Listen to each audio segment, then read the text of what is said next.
Hey, what's up? This is Ricardo at Parts People, and in this video, we'll outline the steps for completing a part replacement on your Dell PC.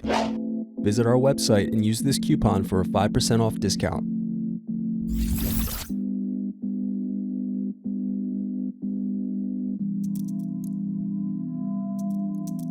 Unscrew and remove bottom base.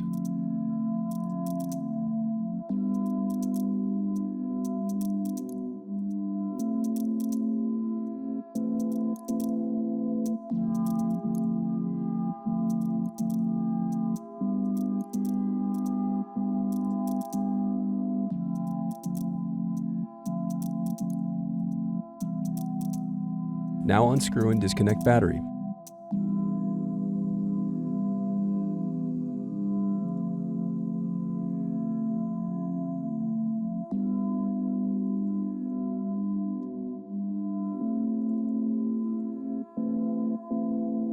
Thanks for watching. Don't forget to like and subscribe if you enjoyed this video.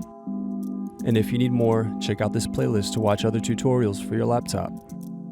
You can also click here to find parts for your laptop at partspeople.com.